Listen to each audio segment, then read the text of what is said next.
Hello बच्चों, नमस्कार। कैसे हैं आप सब लोग? उम्मीद है बहुत अच्छे होंगे, शानदार, जिंदाबाद, जबरदस्त होंगे बच्चों। बच्चों, ये क्लास आपकी हिंदी की मैं टारगेट कर रहा हूँ यूपी टेट को लेकर के, सी टेट को लेकर के या सुपर टेट को लेकर के। कुछ बच्चे पूछते हैं लगातार कि सर क्या यूपीएसआई के लिए भी ले सकते हैं? तो बच्चों, अगर आपका ये टॉपिक क्लियर नहीं है तो वास्तव में ही ले सकते हो, और बहुत ही शानदार क्लास।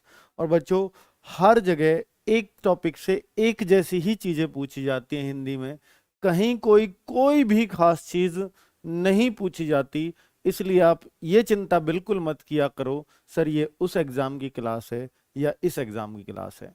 हिंदी की चीजें बच्चे बदल थोड़ी ना जाएंगी, चाहे एग्जाम कोई से की भी हो। हिंदी आपको बस पढ़नी है, ये टॉपिक मुझे यहाँ से पढ़ना है, ये चैप्टर मुझे यहाँ से पढ़ना है, उतना सफिशियंट होता है। बस ये क्लियर करना है आपको। ठीक है बच्चों, कि मुझे हिंदी में मैं आज समास पढ़ रहा हूं या मैं आज समास पढ़ रही हूं, तो समास मेरा क्लियर करना है। चाहे वो किसी भी एग्जाम की क्लास है, उससे क्या ही फर्क पड़ता है। इसी क्लास के ऊपर मैं यूपीएसआई भी लिखवा सकता हूँ, इसी क्लास के ऊपर मैं यूपी टेट भी लिख सकता हूँ, सी टेट भी लिख सकता हूँ, सुपर टेट भी। तो उनसे बातों से कोई फर्क पड़ना नहीं चाहिए बच्चों। तो आज हम टॉपिक पढ़ने वाले हैं बच्चों समास का।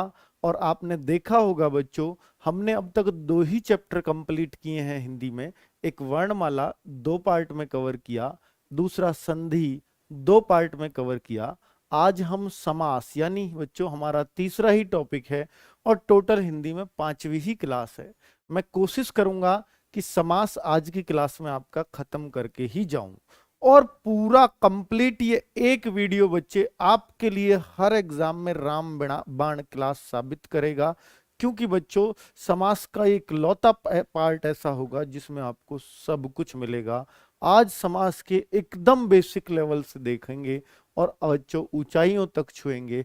कोई क्वेश्चन आपका एग्जाम में नहीं बचेगा, इस बात की मैं गारंटी देता हूं बच्चों।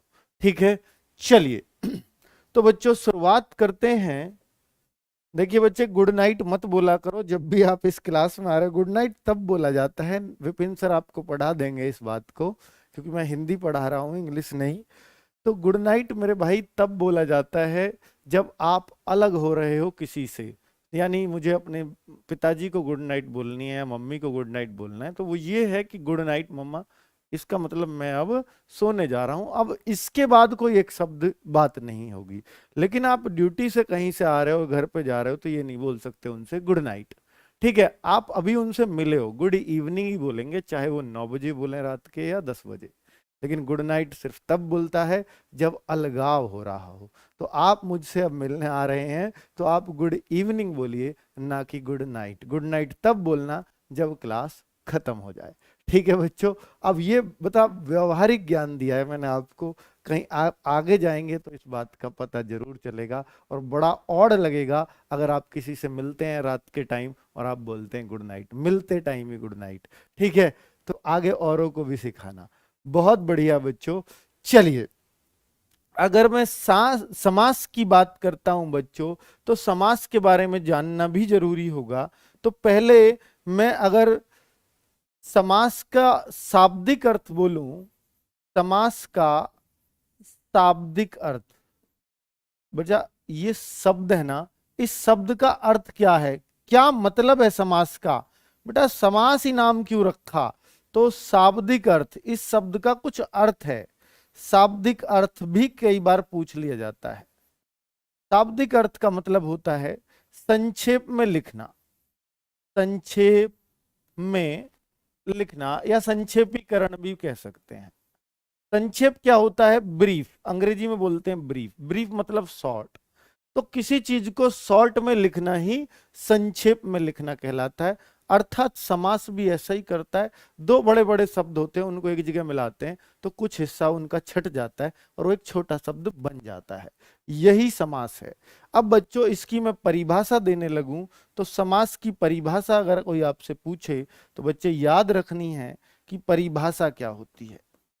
परिभाषा क्या होती है बच्चों, कल की बात बता दूं, कल नवीन सर आपको हिंदी की क्लास लेने जा रहे हैं। पूरे 12 घंटे की क्लास है और इस क्लास को आप मिस मत करिएगा, क्योंकि ये बच्चे 8 से 8 12 घंटे जब टीचर खड़ा होने का मादा रखता है तो बच्चे बिल्कुल आप लोगों को साथ रहना चाहिए। और मैं ये कहूंगा बच्चों, पूरी हिंदी का ओवरव्यू कि हिंदी में होता क्या क्या है बहुत बेहतरीन ढंग से आपको देंगे। चलिए, तो परिभाषा अगर आप टीचिंग वाले भी हैं तो भी देख पाएंगे और ये बहुत काम की क्लास आपकी होने वाली है। तो बच्चे परिभाषा की बात करता हूं तो समास की परिभाषा बच्चों क्या हो सकती है, क्या आप जानते हैं? बेटा सीधी सी बात है, दो या दो से अधिक शब्दों का, दो या दो से अधिक शब्दों का मेल, शब्दों के मेल से बना सार्थक शब्द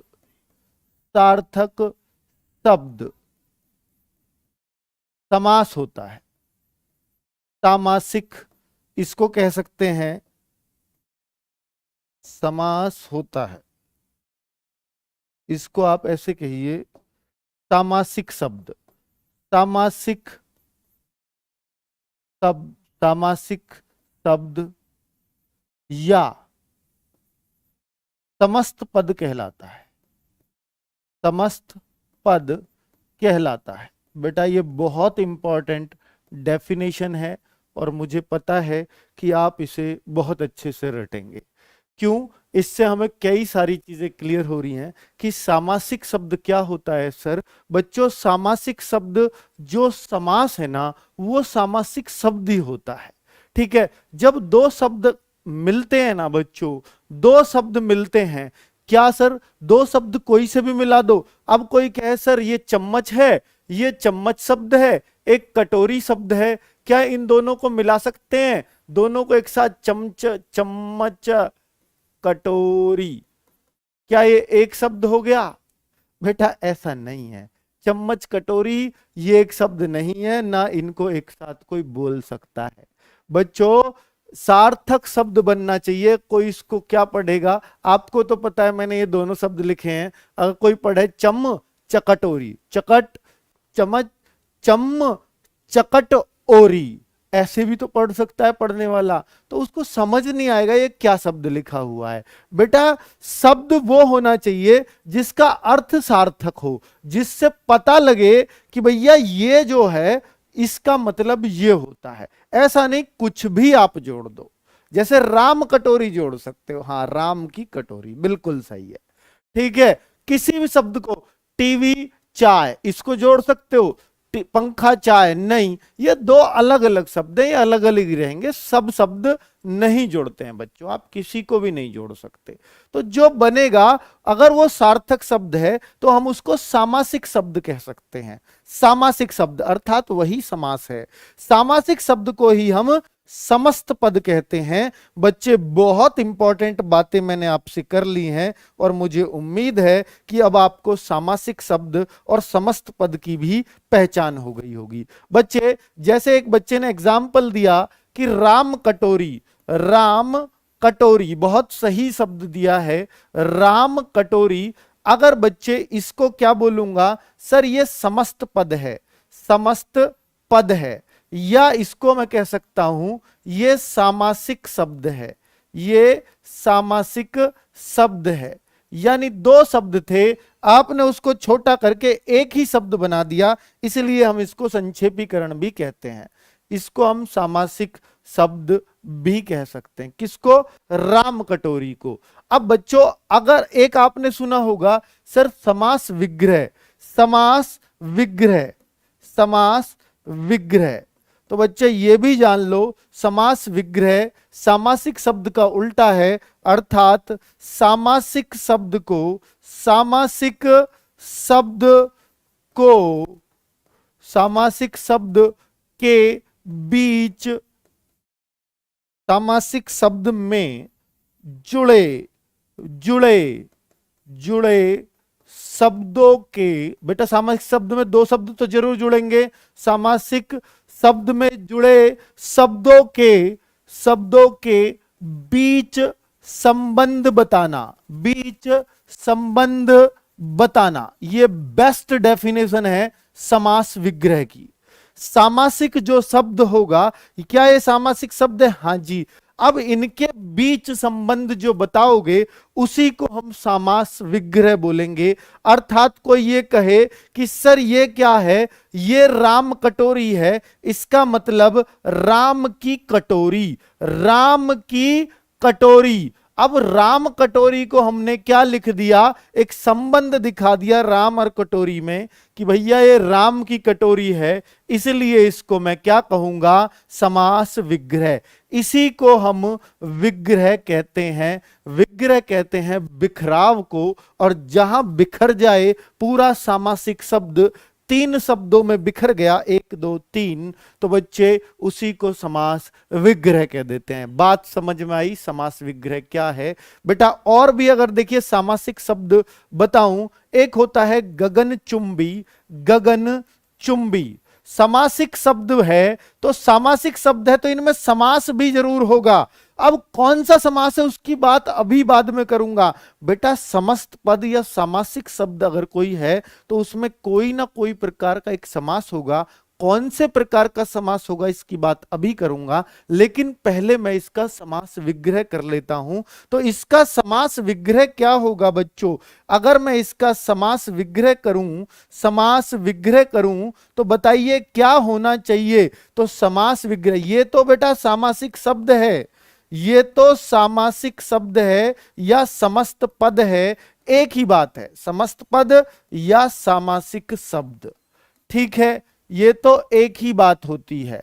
अब बच्चों कोई कहे इसका समास विग्रह कर दो, तो मैं लिखूंगा इसको गगन को चूमने वाला, गगन को चूमने वाला, ये कहला देगा गगन चुंबी। गगन को चूमने वाला गगन चुंबी, एकदम सही है बच्चों। क्या आपको पता चला सामासिक शब्द क्या है और समास का विग्रह क्या है?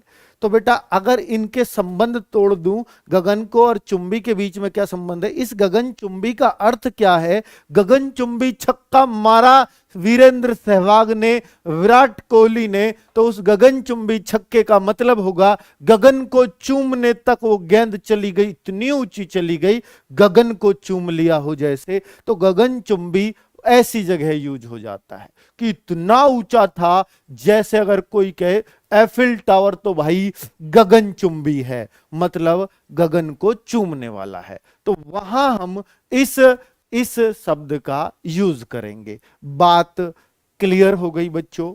बिल्कुल, मुझे उम्मीद है कि आपको ये दोनों बात, सारी बात जो अब तक बताई हैं क्लियर हो चुकी होंगी। क्या मैं आगे बढ़ सकता हूं बच्चों?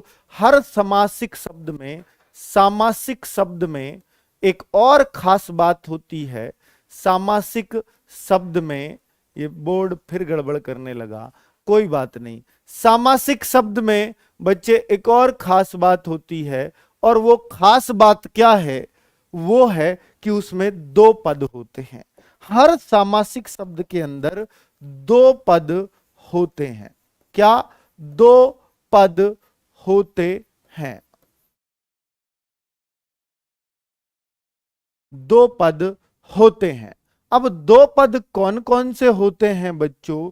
2 पद कौन कौन से होते हैं हर सामासिक शब्द में? एक बच्चों, एक को बोलते हैं पूर्व पद, पूर्व पद, और दूसरे को बोलते हैं उत्तर पद, उत्तर पद। अब जैसे मैंने अभी लिखा था बच्चों, 2 एग्जाम्पल लिखे, राम कटोरी, ये सामासिक शब्द बताया था ना बच्चों, राम कटोरी ये बताया था ना। तो राम अलग, कटोरी अलग। तो इसमें बच्चों जो पूर्व पद है वो राम है, और जो उत्तर पद है वो कटोरी हुआ। तो कटोरी को उत्तर पद, उत्तर मतलब बाद का पद, अगर शुद्ध वर्डों में लिखना चाहते हो तो उत्तर मतलब बाद का। जैसे कहते हैं ना उत्तराधिकारी, बाद का अधिकारी, ठीक है, उत्तर मतलब बाद का होता है बच्चों हिंदी में, उत्तर का मतलब। और पूर्व का मतलब पहला पद, पहला पद। किसी भी समासिक शब्द का पहला पद पूर्व पद कहलाएगा और बाद का पद उत्तर पद कहलाएगा। क्या आप बच्चे पकड़ पा रहे हो मेरी बात को? और बच्चों खास बात एक और आपको बताने लग रहा हूं कि बच्चों और इसके अलावा भी कुछ होता है क्या? हाँ जी, एक बच्चों आपको ये भी जानना है, उत्तर पद पूर्व पद तो समझ गए हैं, एक बच्चों प्रधान पद एक गौण पद होता है। इनमें एक प्रधान पद और एक गौण पद होता है। बच्चे ये शब्दावली समास की जिसने समझ ली, समझ लो पूरा समास समझ लिया। प्रधान पद और गौण पद ये बेटा हर समास में होगा, एक प्रधान पद एक गौण पद। अब प्रधान पद कौन सा है और गौण पद कौन सा होता है?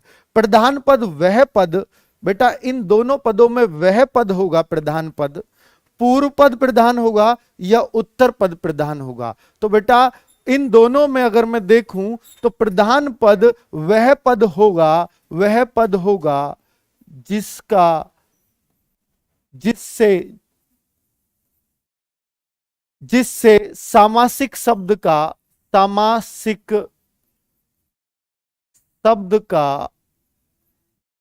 अर्थ पूरी तरह प्रभावित हो। अपने शब्दों में लिखवाई है सारी परिभाषा। और वह शब्द जिससे सामासिक शब्द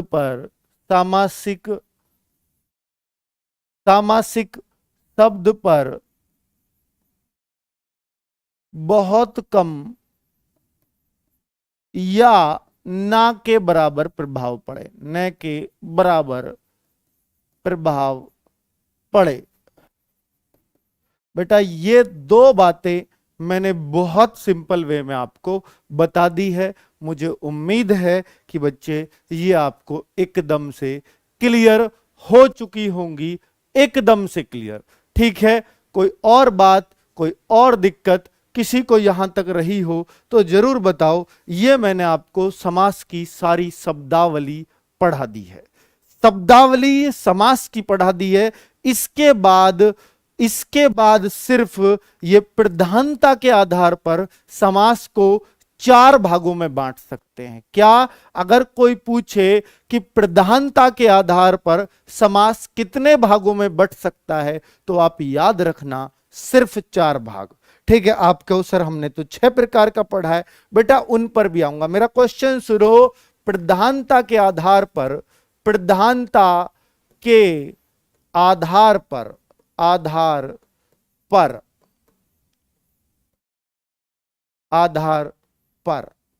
समास के प्रकार प्रधानता के आधार पर अगर मैं समास को देखूं तो समास के प्रकार बच्चों टोटल सिर्फ 4 ही प्रकार हैं। नंबर 1 अव्ययी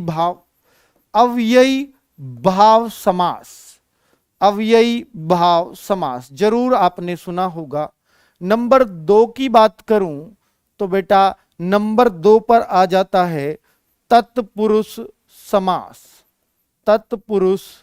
समास। नंबर 3 की बात करूं तो बच्चे आ जाता है हमारा द्वंद्व समास।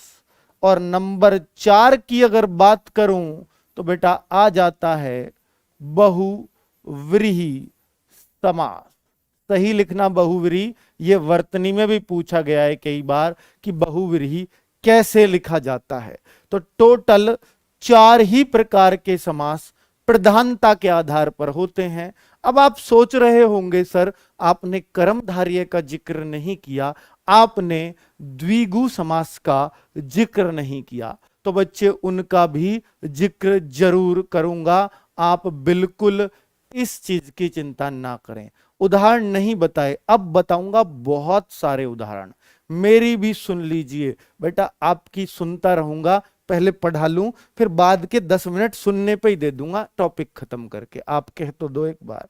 चलो अगली बात अगर मैं करूं तो बच्चे अव्ययी भाव समास अब आप कहोगे सर कर्मधारय और उसकी, तो बेटा मैं अभी कर्मधारय पे आता हूं, चलो बता ही देता हूं, वरना आपके पेट में गुदगुदी होती ही रहेगी बच्चों। तो ये दूसरे का, इस तत्पुरुष समास के ही दो पार्ट प्रधानता के आधार पर होते हैं, कर्मधारय समास, कर्मधारय समास, और बेटा ये हो गया द्विगु द्विगु समास। ठीक है बच्चों, कर्मधारय समास और द्विगु समास तत्पुरुष समास के ही पार्ट कहेंगे। क्यों कहेंगे? प्रधानता के आधार पर।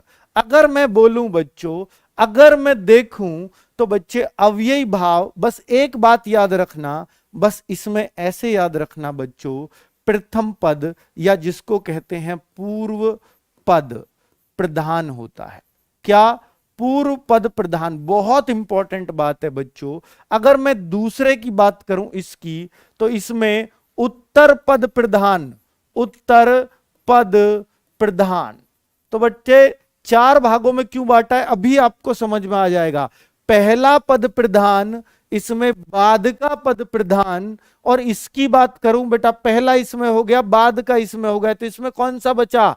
तो इसमें कोई सा भी नहीं बचा, दोनों पद तो वहां आ गए। तो इसमें पूर्व व उत्तर, उत्तर पद दोनों प्रधान। बहुत बढ़िया, दोनों प्रधान।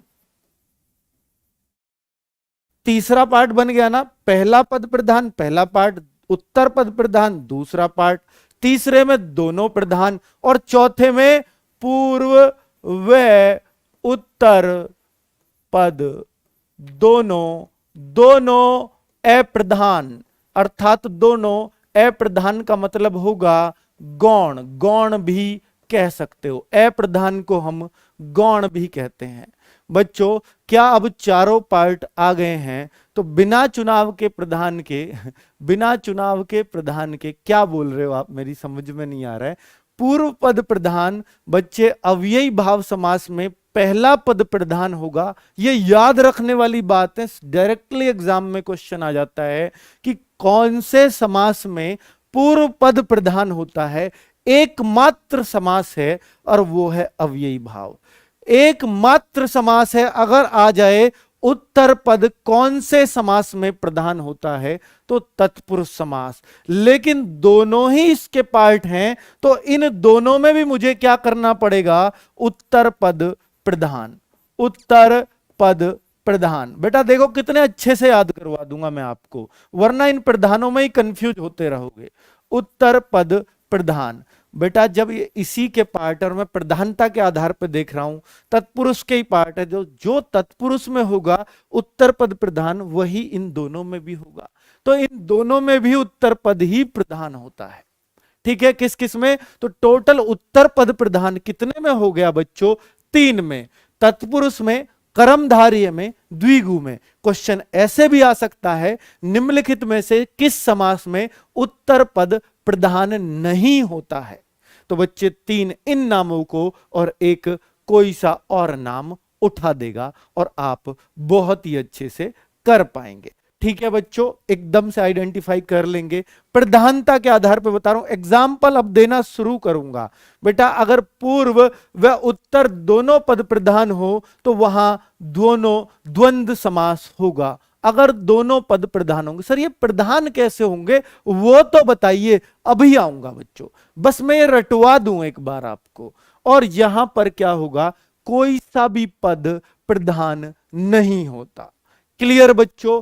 अगर मैं और बात करूं बच्चों, हालांकि अब निया समास, कई सारे नए नए समास भी निकालकर बुक्स वालों ने अलग अलग बस बेचने की वजह से बना दिए हैं, पर बच्चों ऐसा नहीं है बुक्स में बना दिया कहीं एग्जाम में भी कोई ऊट पटांग कोई चीज पूछी गई हो, नहीं।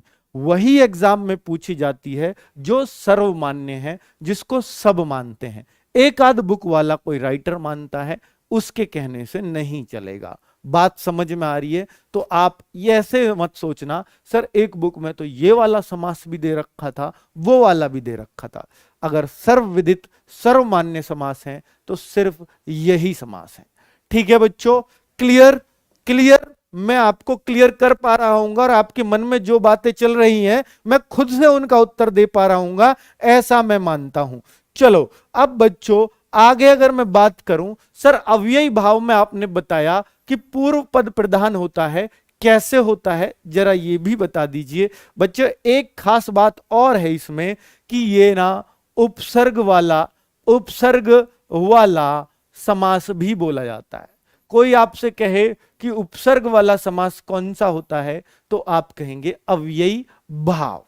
ठीक है, जिसमें उपसर्ग लगते हो उस समास को क्या कहते हैं। ठीक है, एक यण संधि के जितने भी एग्जाम्पल हैं वो अगर आए किसी समास में, यण संधि कौन सी होती है, प्रतिदिन, है ना बच्चों, प्रतिदिन तो नहीं, प्रत्युपकार, ठीक है, अध्यक्ष, और आ गया प्रत्येक। अगर ऐसे में कोई समास पूछा जाए तो आप याद रखना कौन सा समास होगा, अव्ययी भाव ही समास होगा। क्लियर बच्चों? तो अगर मैं बोलूं बेटा अभी संधि पढ़ा के आया हूं इसलिए आपको पता ही होना चाहिए, तो प्रतिदिन, तो यहां पर दिन पर उपसर्ग लग रहा है। भर पेट, पेट पर उपसर्ग लग रहा है। कैसा? पेट, भर पेट, यानी पेट को भर लिया। अब आगे बच्चे आमरण, आमरण, आ जन्म, तो आ उपसर्ग लग रहा है, पहचान हो जाएगी अव्ययी भाव की या नहीं, अब आप खुद बताओ। आ जन्म, आ मरण, ये बहुत ही आसानी से आप पहचान पाओगे बेटा, जन्म भर, आ जन्म। अब आप सोच रहे होंगे सर ये पूर्व पद प्रधान कैसे, इसमें दो पद क्या है, आ और जन्म। तो बेटा जन्म, आप कह रहे हो सर आ जन्म, जन्म का अर्थ होता है केवल जन्म, बच्चा हुआ, जन्म हो गया। लेकिन अगर आ जन्म लग गया तो हम कहेंगे पूरे जीवन, पूरे जीवन। तो जन्म तो हमें पता है क्या था, लेकिन आने लगकर उस पर प्रधानता कर दी कि भैया थोड़ा मोड़ा जीवन नहीं, पूरा जीवन। कहते ना जैसे गांव के लोग भैया ऐसे यार इस कुएं को इतना खोद लेते, किसी ने आई 4 फीट खोद दो, किसी ने 3 फीट, किसी ने 2 फीट खुदवाया, एक आया भैया 3 फीट, गांव का प्रधान आ रहा है, फिर प्रधान आ रहा है, वो कहता है भैया 20 फीट खोद दो। तो भाई प्रधान की बात अटल, भैया सब मान्य, यही हो गया। तो जन्म भी कितना, जन्म 10 साल, किसी ने 5 साल, एक ने कहा ये जी पूरा जन्म। तो यहां पर जो प्रधानता है वो कर रहा है कितना जन्म। ठीक है, चलिए आमरण, मरने तक, जैसे अन्ना हजारे जी ने एक बार अनशन किया था, आमरण अनशन बोला गया था कि मैं उठूंगा ही नहीं यहां से, भूखा ही रहूंगा। कब तक रहूंगा? मरने तक, अर्थात उसको आमरण अनशन बोला गया था। भर पेट, पेट भर के, पेट तो ये है, लेकिन भर ने क्या कह दिया, अच्छा पेट में कुछ भरना है, तो यहां से इस भर ने प्रधानता इस पर कर दी। दिन, दिन तो सबको पता है दिन होते हैं, लेकिन प्रतिदिन, बेटा मैं कर लूंगा किसी दिन। अब वहां वो कह रहा नहीं किसी दिन नहीं, प्रतिदिन करना, यानी हर रोज करना है। तो प्रतिदिन ने, यानी प्रति ने आके दिन पर प्रधानता कर दी। इसको हम ऐसे समझ सकते हैं और बच्चों आप क्लियर कर सकते हो। प्रत्यक्ष, तो बेटा प्रत्यक्ष में यण संधि है ना, प्रति प्लस अक्ष, और देखिए अनुरूप, बेटा सब में उपसर्ग है, अनुरूप, अनु प्लस रूप। और बच्चों मैं अगर देखूं तो प्रत्युपकार, प्रत्युपकार, प्रत्युपकार, तो इनमें यण संधि या उपसर्ग का यूज हो रहा है। ये सब अव्ययी भाव समास हैं और अब आप आसानी से पहचान लोगे हर अव्ययी भाव को। बेटा मैं आपको कह रहा हूं अव्ययी भाव ही बच्चों को सबसे मुश्किल हालत में डाल देता है पहचान करने को, और मैंने कुछ बातें बताई हैं तो आप शायद आसानी से पहचान पाओगे। बच्चों इनको मैं तीनों को एक साथ क्लियर करूंगा, पहले उन दोनों को क्लियर कर दूं अगर आप कह दो तो। इसमें हमने देखा सर पूर्व पद प्रधान है, सब में पूर्व पद प्रधान है, जी हां पूर्व पद प्रधान है। अब बच्चों द्वंद्व समास में दोनों पद प्रधान होते हैं, ना ये पद कम है ना वो पद कम है, अर्थात ऐसे बहुत सारे शब्द आपने देखे होंगे। मैं अगला पेज ही लिख देता हूं बेटा, बहुत सारे शब्द आपने देखे होंगे द्वंद्व समास में। द्वंद्व समास की क्या पहचान है? दोनों पद प्रधान होंगे।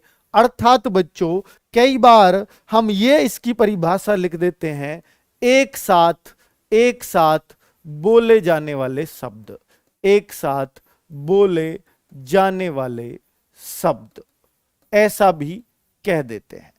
ठीक है, एक साथ बोले जाने वाले शब्द या योजक चिन्ह से जुड़े शब्द, योजक चिन्ह से जुड़े शब्द, जुड़े शब्द, इनको हम ये कह सकते हैं।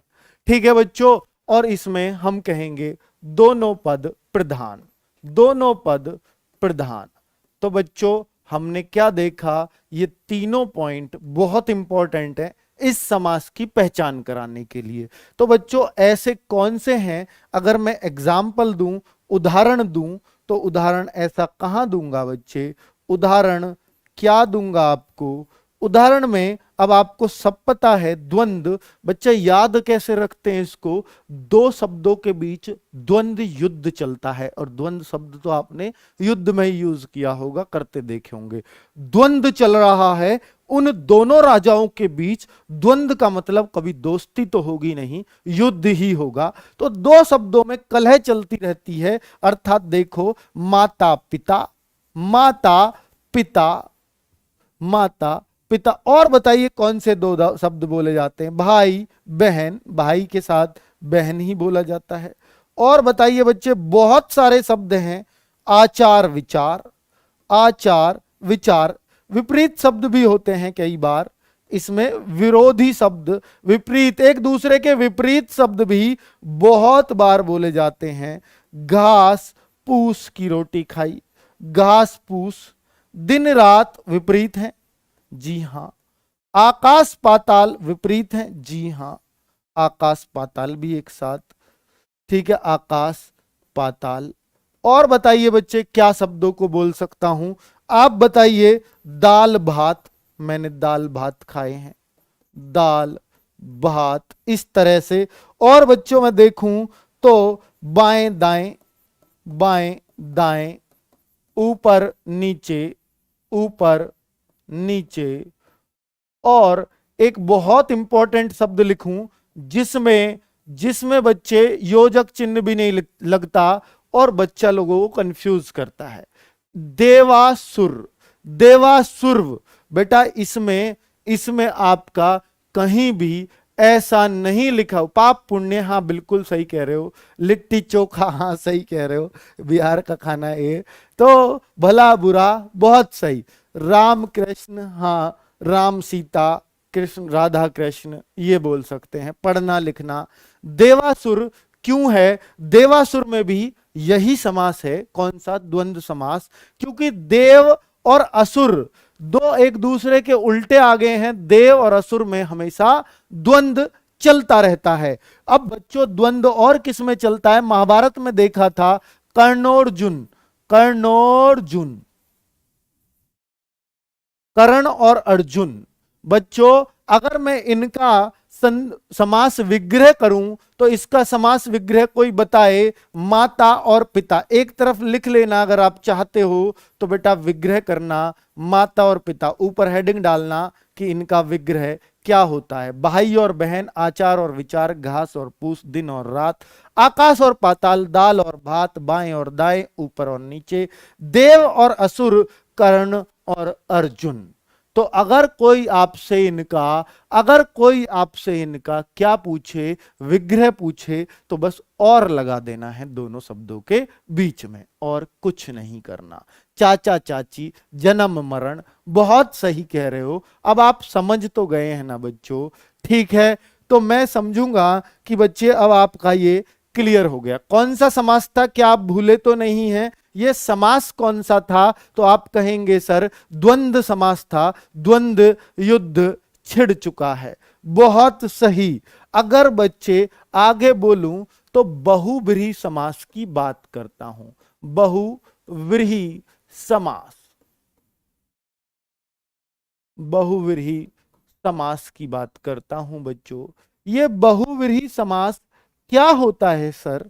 बहुव्रीहि समास क्या होता है बच्चों, जरा जान लो, जरा जान लेते हैं बहुव्रीहि समास क्या होता है। जहां बेटा ये पॉइंट लिख देना, जहां दो दो शब्द मिलकर मिलकर बेटा दो शब्द मिलकर ही तो सामासिक शब्द मिलेगा। दो शब्द मिलकर किसी अन्य तीसरे की तरफ इशारा करें, की तरफ इशारा करें। आप क्यों सर दो मिलेंगे तीसरे की ओर इशारा, कैसे, समझ नहीं आया। अब जैसे आपने देखा एक गगनचुंबी एग्जाम्पल मैंने दिया था, या माता और पिता, तो एक माता की तरफ इशारा कर रहा है, एक पिता की, बस दो ही तो है लोगों की तरफ है। अब माता पिता को एक साथ मिला दूं और वो दादा बन जाए, माता पिता एक साथ जुड़ गए, माता पिता एक शब्द बन गया, तो वो दादा की ओर इशारा करे, माता पिता दादा को कहते हैं, तो वहां बहुव्रीहि बन जाता है। पर ऐसा तो नहीं, माता पिता तो माता ही पिता रहेंगे हमेशा। अब जैसे बच्चों और मैं आपको बताऊं तो बहुत सारे शब्दों को मैं आपको किसी में भी नहीं मिलेगा, जैसे गगनचुंबी, गगन को चूमने वाला, बस खत्म, इसमें कौन सा तीसरा शब्द नहीं बना कोई। लेकिन बच्चों कुछ जगह होगा ऐसा जहां पर तीसरे की तरफ इशारा होगा, जैसे नील और कंठ, दो शब्दों को मैं मिला दूं, नील और कंठ, जैसे मैं दो शब्दों को और मिला दूं, त्रि, जैसे और भी बच्चे मैं दशानन, दशानन, जैसे मैं और भी कर सकता हूं चतुरानन, चतुरानन, ठीक है, और भी जोड़ सकता हूं, बहुत सारे हो सकते हैं, पीतांबर, है ना बच्चों, जैसे और भी जोड़ सकता हूं चक्रपाणी, चक्रपाणी, चक्रपाणी ऐसे लिखा जाता है, जी हां, ठीक है। और देखूं बच्चों गजानन, गजानन, जैसे दो शब्द कौन से, अब मैं आपको समझाता हूं।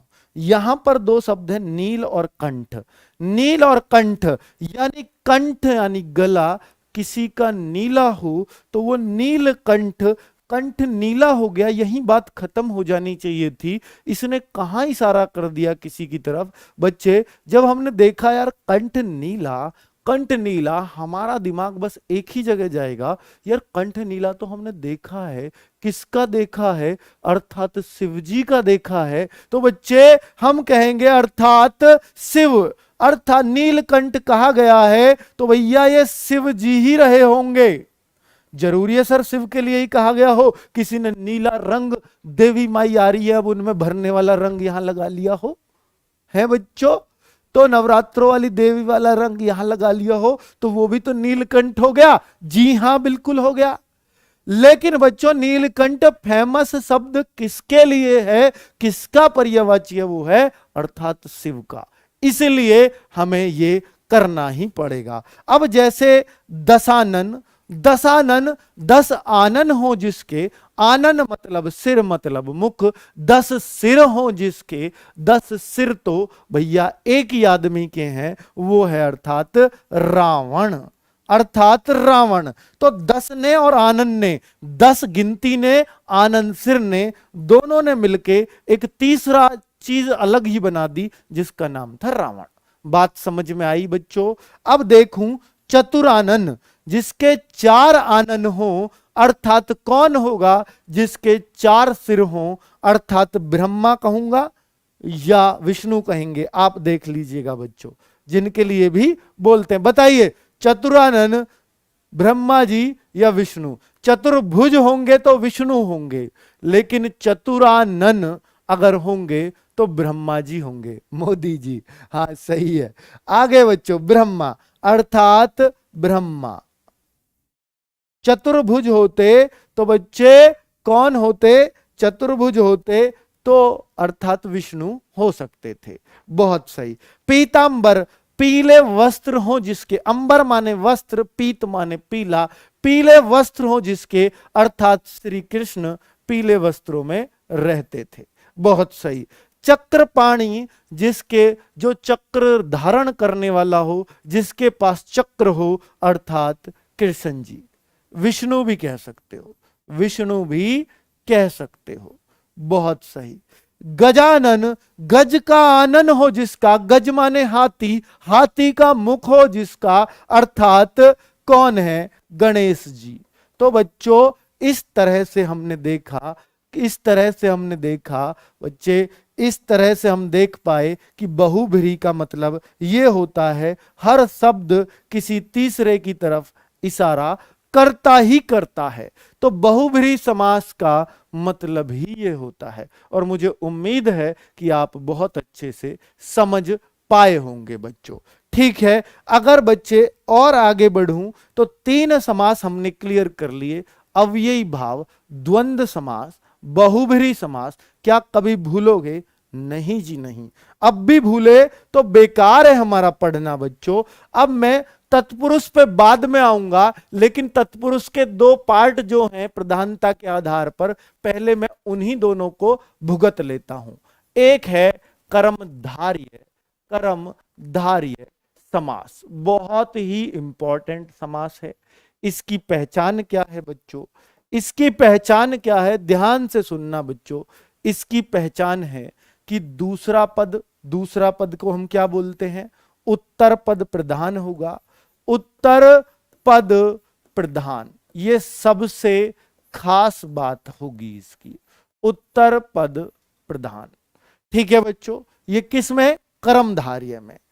पूर्व पद, पूर्व पद विशेषण, अगर आपको कोई मिले कि किस समास में पूर्व पद विशेषण और उत्तर पद, उत्तर पद उसका विशेष्य होता है, तो यही वो समास है। विशेषण, पहला पद, पहला पद विशेषता बताता है किसकी? दूसरे पद की। जिसकी विशेषता बताई जाएगी उसे विशेष्य कहते हैं। ठीक है बच्चों, जैसे अभी मैंने एक एग्जाम्पल दिया था नीलकंठ। बेटा नीलकंठ अर्थात शिव, लेकिन यहां पर कंठ की विशेषता बता रहा है कि कंठ कैसा? नीला। तो कंठ की विशेषता पहला शब्द बता रहा है, तो बेटा कंठ आपका विशेष्य हो जाएगा। और किसने बताई है ये विशेषता? नीले ने बताई है, तो ये विशेषण हो जाएगा। ठीक है, तो आप कहोगे सर यहां पर क्या कर्मधारय समास है? जी हां, नीलकंठ में कर्मधारय समास भी है और बहुब्रीहि भी है। ठीक है, नीलकंठ में दोनों ही समास है, क्योंकि नीलकंठ में दोनों पद आ रहे हैं। दूसरे पद की विशेषता पहला पद बता रहा है कि ये ऐसा कंठ है। ठीक है, तो इस आधार पर ये कर्मधारय समास है। और बच्चों नीलकंठ अर्थात शिव, ये इस आधार पर ये बहुब्रीहि समास होगा। तो अगर दोनों ही ऑप्शन में आ जाएं तो आप कौन सा लगाएंगे? बच्चे ऐसा वैसे कभी होता नहीं है कि दोनों ही एग्जाम में आ जाए। ठीक है, कभी नहीं होता। पर अगर इत्तेफाक से ऐसा हो जाए तो कौन सा लगाएंगे? तो आप बहुब्रीहि लगाना ही लगाना, बहुब्रीहि ही लगाना, प्राथमिकता बहुब्रीहि को ही देना, आपका उत्तर सही हो जाएगा। ठीक है बच्चों, और कोई बात? अब आपको क्लैरिटी आ रही होगी बच्चों।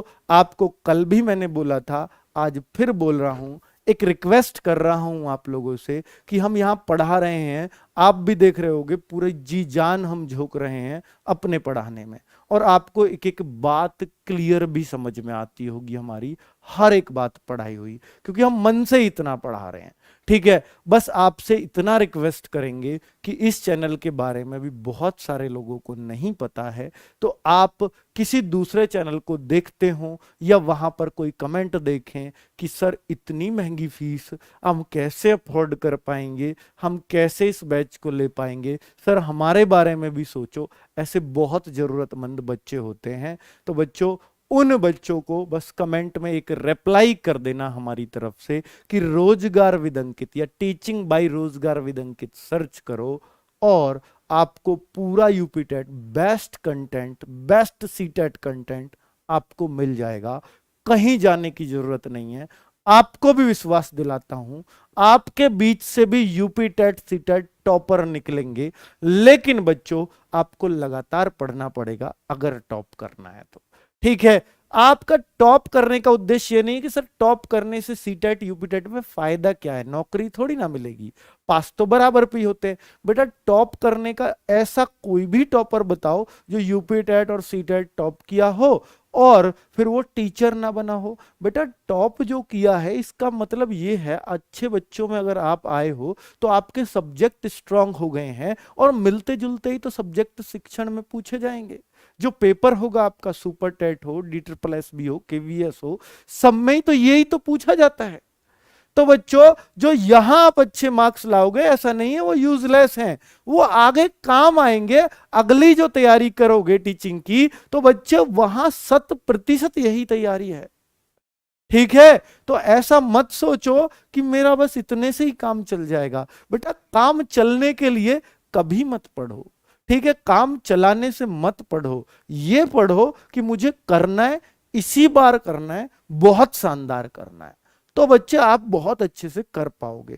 टीचर बनना है, शिक्षक बनना है, क्योंकि यूपी में अगले साल इलेक्शन है, इससे बेहतरीन मौका शायद ही कभी मिलेगा। और अगर मैं इस बार नहीं बन पाया या नहीं बन पाई तो शायद मेरे सपने सपने ही रह जाएंगे। और यह हकीकत है बच्चों, आपके सपने वाकई सपने रह जाएंगे अगर आप इस बार नहीं कर पाए, क्योंकि हम लगातार, ना तो हमारे घर वाले इतना सपोर्ट करते हैं कि हम लगातार तैयारी ही करते रहें, और ना कोई और सपोर्ट करेगा, ना पड़ोसी सपोर्ट करेगा, ना रिश्तेदार करेंगे। उल्टा आपको कुछ दिन में ताने मारने लगेंगे। ताना इन द सेंस ये पूछेंगे, हाँ भाई गौरी तेरा नंबर नहीं आया अभी तक, तो इतने दिन से तैयारी कर रही है, तो करती क्या है कोचिंग में जाके, है? अब आपके पास क्या जवाब होगा उनको देने के लिए? कुछ नहीं, क्योंकि आप खुद दोषी हो, क्योंकि आपने कभी मन से किया ही नहीं। बच्चे अगर आप लग रहे हो किसी भी काम में तो आपको पूरे मन से जुट जाना चाहिए, तभी आजकल एग्जाम क्रैक होते हैं। क्योंकि बेमन से तो दुनिया कर ही रही है, फिर तो वो भीड़ है। मान के चलिए आपके 6 लाख 7 लाख फॉर्म भरे जाते हैं, 60-70 हजार वैकेंसी भी आती हैं, तो बच्चे 5,30,000 तो तब भी बेरोजगार ही रहने हैं ना। बेटा 5,30,000 आपसे तो बहुत ज्यादा है ना, 60,000 से तो बहुत ज्यादा है ना। तो आप खुद तो सोचिए। तो भाई ज्यादा संख्या को तो क्या रहना है, बेरोजगार ही रहना है। अगर उस बेरोजगारी से बाहर आना है तो ये सब तो करना पड़ेगा ना बच्चों। कंपटीशन में उन्हीं बच्चों को काटना है ना जो खुद टेट पास करके आएंगे। तो बच्चों कुछ तो अलग करना पड़ेगा, कुछ तो सोचो यार, है ना। तो प्लीज आप लगातार तैयारी करिए, हम आपके साथ हैं, कोई भी आपको दिक्कत नहीं आने देंगे, तैयारी में कभी विघ्न नहीं पड़ेगा, ये मेरा आपसे वादा रहा। ठीक है, टेट आपका होकर ही रहेगा, उसे होना ही पड़ेगा। ठीक है, चलो बच्चों, तो शुरुआत करता हूं नीलकंठ विशेषण। और ये कंठ विशेष्य ये क्यों है, विशेष्य और विशेषण, विशेषण जब चैप्टर पढ़ाऊंगा तो वहां बहुत अच्छे से क्लियर होगा ये दोनों चीजें। ठीक है बच्चों, तो उत्तर पद प्रधान, पूर्व पद विशेषण, उत्तर पद विशेष्य होता है। ठीक है, ऐसी बातें इसमें जरूर याद रख लेना। अब बच्चे एग्जाम्पल मैं आपको देता हूं, कर्मधारय के बहुत सारे एग्जाम्पल अगर मैं आपको बताऊं तो बहुत सारे एग्जाम्पल कर्मधारय में आते हैं, उदाहरण आते हैं। अगर मैं देखूंगा बच्चों तो इसमें एक तो नीलकंठ, नीलकमल, नीलकंठ, नीलकंठ बेटा दोनों का है, बहुव्रीहि का भी है, नील कमल, नील कमल। और बच्चों आपने और बता देता हूं पीतांबर। आप कहो सर ये कैसे पीतांबर, तो बहुव्रीहि का था बेटा, बहुत सारे कॉमन भी मिलेंगे दोनों में। अंबर हो जिसका पीला, तो अंबर की विशेषता पीत ने बताई कि कैसा अंबर, पीला अंबर। अंबर मतलब वस्त्र, पीले वस्त्र, और पीले वस्त्र हो जिसके, अर्थात ये शब्द कृष्ण जी की तरफ भी इशारा करता है। तो यहां बहुव्रीहि भी है और यहां कर्मधारय भी है, दोनों दो दो समास एक में हो सकते हैं। महादेव, बच्चे अब देखिए महादेव, देवों का विशेषता, देव कैसा, महान देव। क्या देव कौन सा, महान देव। देव कैसा, कम देव, अधिक देव, महान देव, बेकार देव, बेटा महान देव। ऐसे ही महावीर, बेटा महावीर, अब आप कहो महादेव अर्थात शिव, तो सर ये तो बहुवीर भी हो जाएगा, बिल्कुल हो जाएगा। महावीर, वीरों में महान हो जो बच्चे, अर्थात वीर की विशेषता कि कितना वीर, महान वीर। और महान वीर तो बच्चे किसको बोला गया है? हनुमान जी, अर्थात हनुमान, तो ये भी बहुवीर हो जाएगा। अब बच्चे दानवीर, बच्चे वीर कैसा? दान वाला वीर, तो वीर की विशेषता दानी विशेषता, अर्थात ये तो कर्ण भी हो जाएगा, तो बहुवीरी भी इसमें हो जाएगा। लेकिन ये कर्मधारय भी है, क्योंकि वीर की विशेषता बताइए कि किस तरह की वीरता। नील गाय, बिल्कुल इसमें कोई और समास नहीं हो सकता, ना इसमें बहुवीरी हो सकता। गाय कैसी? नीली, गाय की विशेषता हो गई। बहुत बढ़िया, नील गाय हो गई। अब बच्चों और बताऊं आपको, तो इसमें और आप एग्जाम्पल ले सकते हो। चरण कमल, चरण कमल, कमल की विशेषता कि वो चरणों वाले कमल है। बहुत सही, तो चरण कमल भी आपका कर्मधारय में आ जाएगा। और बताऊं बच्चों, जैसे अगर आप कह सकते हैं परमानंद, परमानंद, तो आनंद कितना? परम, परम आनंद, कम आनंद, ज्यादा आनंद, परम आनंद, परम सुख, परम सुख भी इसमें रख सकते हो। चंद्र खिलौना ले हूं, बच्चों आगे पढ़ेंगे। चंद्र खिलौना, बहुत सुंदर, तो बच्चे खिलौना कैसा? चंद्र जैसा। तो कुल मिलाकर ये भी कर्मधारय में आ जाएगा। क्लियर है बच्चों? बहुत सही। लाल मणि, हाँ ठीक है, लाल मणि भी बिल्कुल इसमें आ जाएगा। और बताओ बच्चों, बहुत सही, तो आप कर्मधारय भी पहचानने लगे हैं, और मुझे उम्मीद है कि अब आप कभी कर्मधारय पे भी नहीं अटकोगे। अब बच्चों अगले समास की बात करूं तो हमारा द्विगु समास, सबसे आसान अगर कोई समास है पहचानना तो वो द्विगु समास होता है बच्चों। सबसे आसान अगर कोई भी सवाल बने द्विगु समास से, तो इसको सबसे आसानी से बच्चा पहचान सकता है। कैसे? हाँ बच्चों, दुर्जन भी उसमें आ जाएगा। दुर्जन भी, जन कैसा? बुरा जन, दुर्जन भी कर्मधारय में ही आता है। क्लियर बच्चों?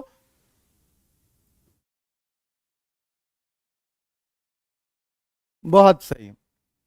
सर ट्रिक बताइए। बेटा ट्रिक नहीं है, बहुत सारे नए नए शब्द हो सकते हैं, बस आपको उनको पहचानना है। मृग नयन, मृग नयनी, मृग नैनी, सुना है ना? नैनी कैसी? नयन कैसे? मृग के समान। तो बेटा कौन सा? कर्मधारय है, क्योंकि वहां पर उसके जैसा बन चुका है, अर्थात उसकी उसकी बच्चे विशेषता बताई है नयन की, कि मृग के समान। अब अगर मैं द्विगु समास की बात करूं तो बच्चे द्विगु समास जो गिनती, जिसमें जिसमें बच्चों आपको पता है कौन सा पद प्रधान रहता है? दूसरा पद तो प्रधान रहता है। ये तो रटने वाली बात है बच्चों, ये मैंने आपको रटवा भी दी है शुरू में ही।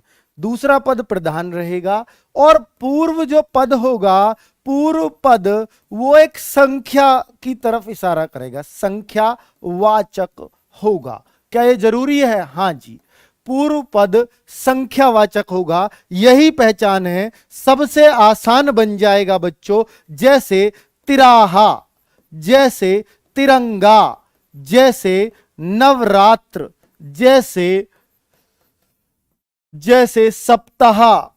सप्ताह कैसे? ये रहा ना, सप्त माने सात, ती मतलब तीन, और तिराहा मतलब तीन, नव मतलब नौ, और बच्चों चौराहा, चतुरानन, चतुरानन, दशानन। आपको दशानन तो बहुवीरी भी है, तो दशानन बेटा द्विगु भी है, क्योंकि 10 आनन हो जिसके, इसने भी तो पहली संख्या बता दी ना बच्चों। बहुत बढ़िया। डेली रहेगी क्लास, डेली ही होती है, लेकिन Monday to Friday, Saturday Sunday off होता है।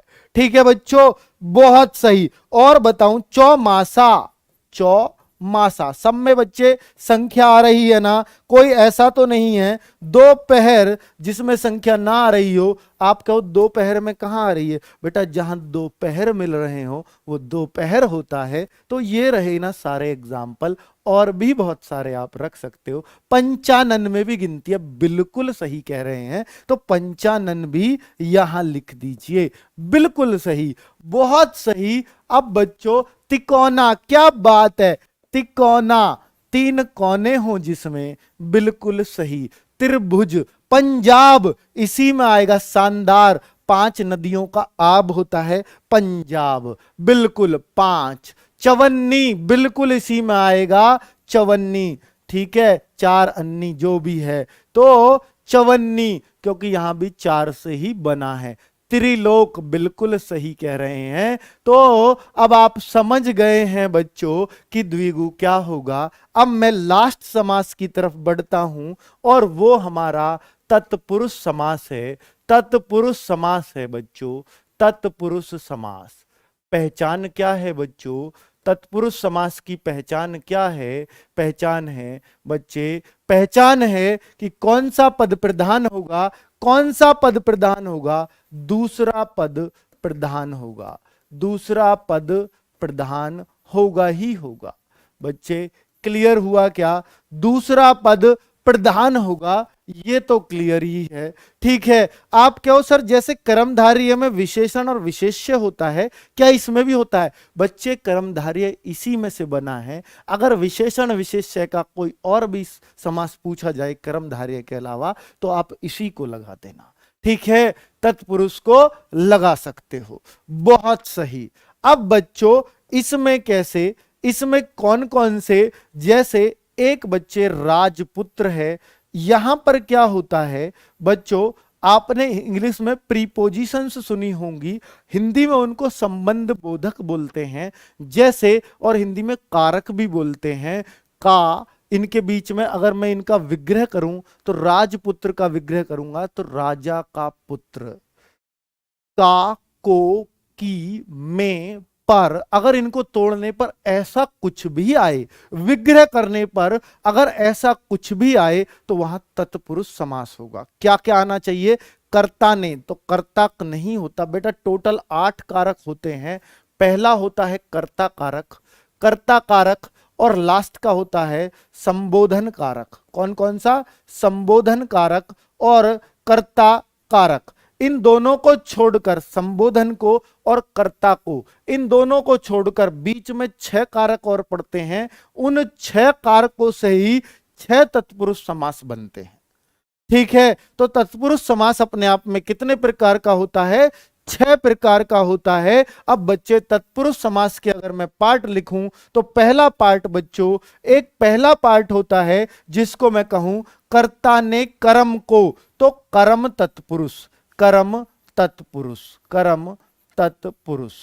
ठीक है बच्चों, दूसरा अगर मैं लिखूं तो बेटा कर्ता ने कर्म को करण से, तो करण तत्पुरुष, करण तत्पुरुष।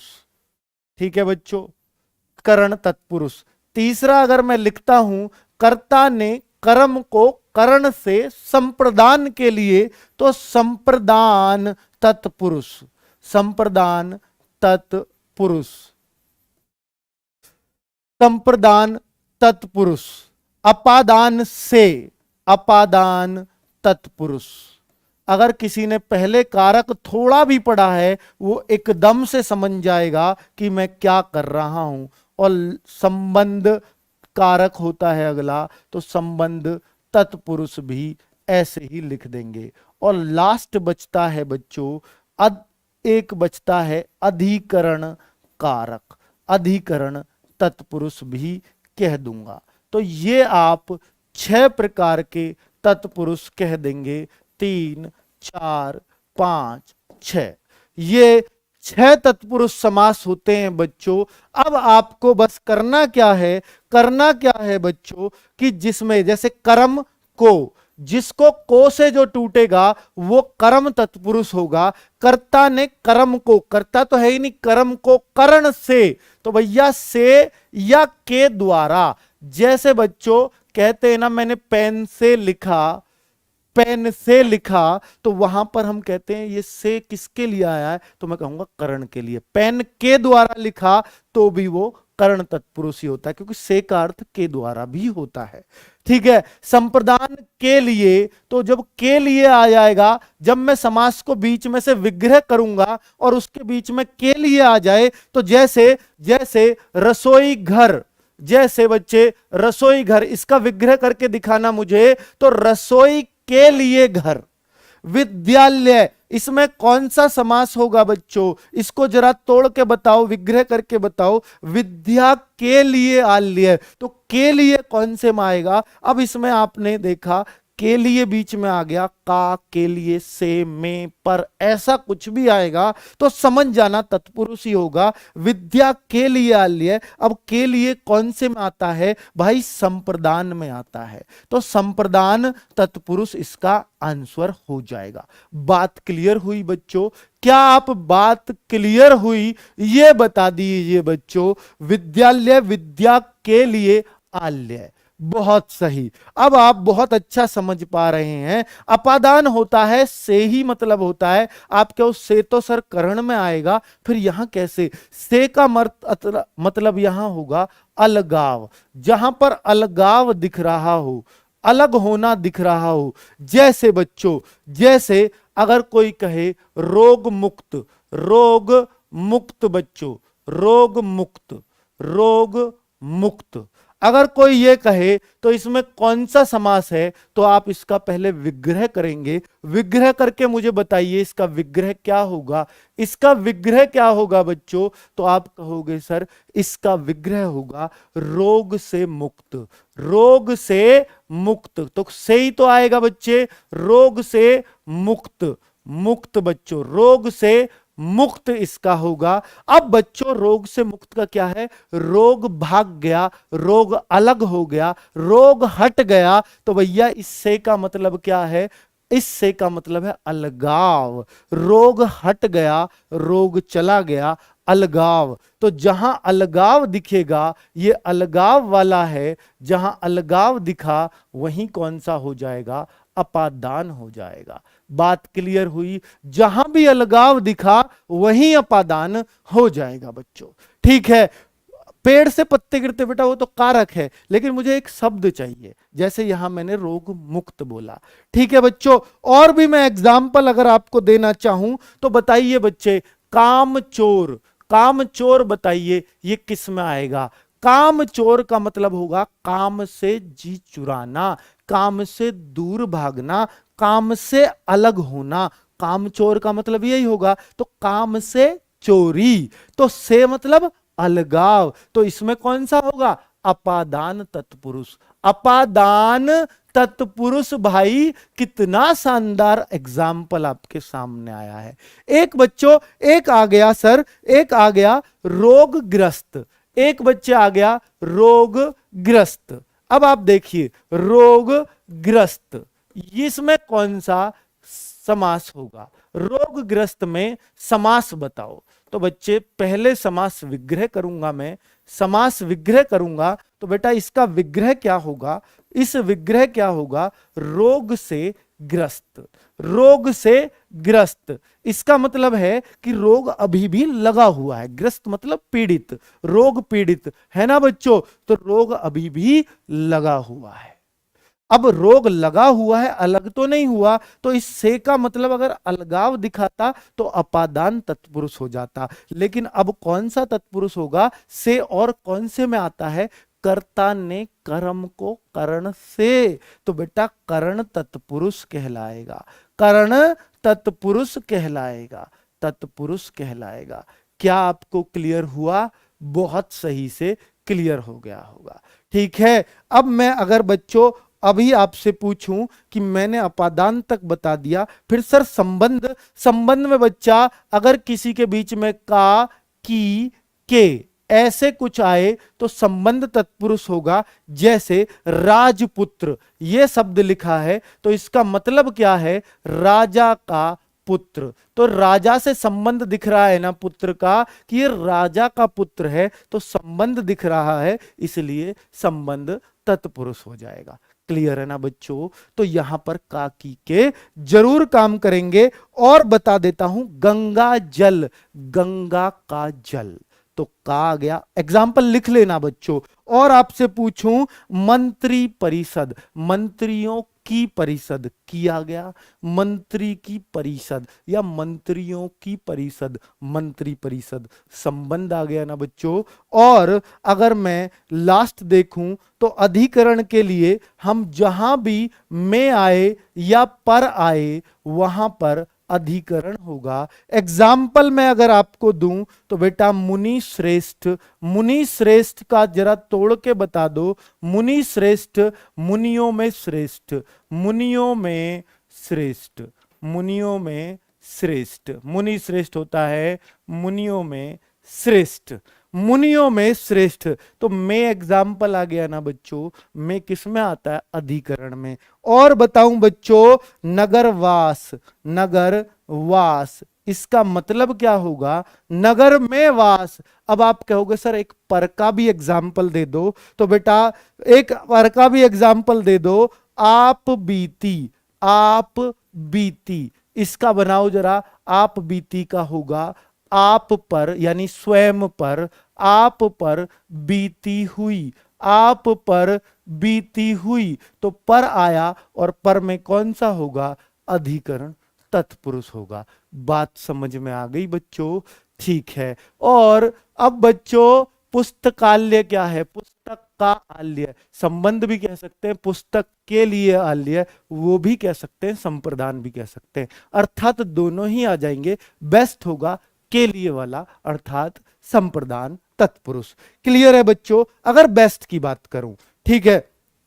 तो बच्चों अब मैं आपको कुछ एग्जाम्पल दे रहा हूं। अब मुझे बताओ इसमें कौन सा तत्पुरुष होगा? देश निकाला, देश निकाला। अब ये टेस्ट चल रहा है आपका, संप्रदान के ही पूछूंगा सारे एग्जाम्पल। देश निकाला बताओ किसका है बच्चों? देश निकाला मुझे क्लियर करके बता दो।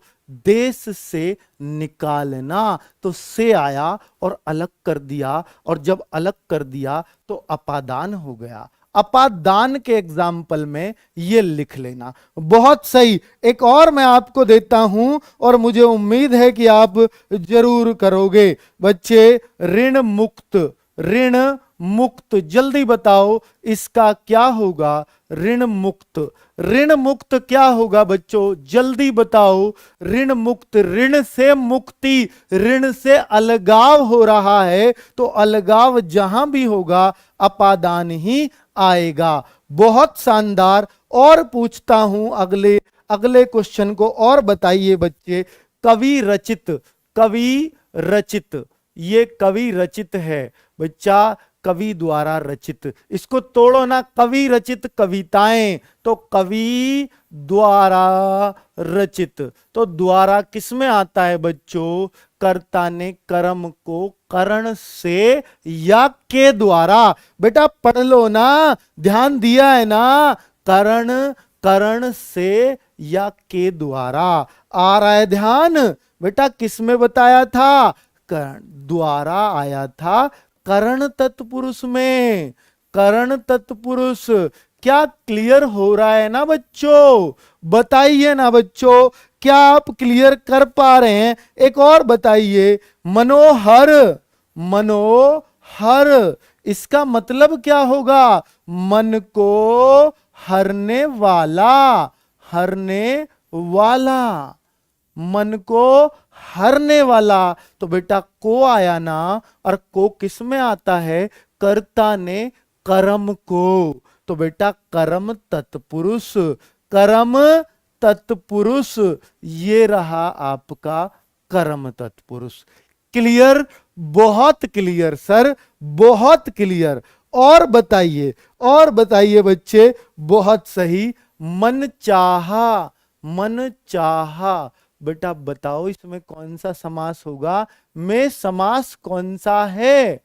तो बेटा मनचाहा में समास है कि मन से चाहा। जब से आ रहा है तत्पुरुष तो एकदम दिख गया कि भैया उसमें ही लगते हैं तत्पुरुष में, ऐसे तो विग्रह करने पर। अब से चाहा, मन से चाहा, अलगाव है क्या? नहीं, नजदीक है। मन से चाह वाले को तो नजदीक रखेंगे, दूर नहीं करेंगे, तो अपादान नहीं होगा। तो कर्ता ने कर्म को करण से, करण में आता है भाई। तो करण तत्पुरुष। तो भाई क्या समझे आप? क्या आप समझ पाए इतनी आसान भाषा को? बच्चों मैंने कोशिश की है 6 के 6 समास को बहुत अच्छे से डिस्क्राइब करने की। मुझे पूरी उम्मीद है कि आप बहुत शानदार सीख पाए होंगे। 1 घंटे 8 9 मिनट की जरूर वीडियो हो गई, पर बच्चों सेशन बहुत शानदार लगा होगा। लाइक किए बिना मत जाना अगर आपने अब तक नहीं किया है तो, और मेरी उस बात का जरूर ध्यान रखना, ये बहुत शानदार कंटेंट मैं आपको प्रोवाइड करा रहा हूं।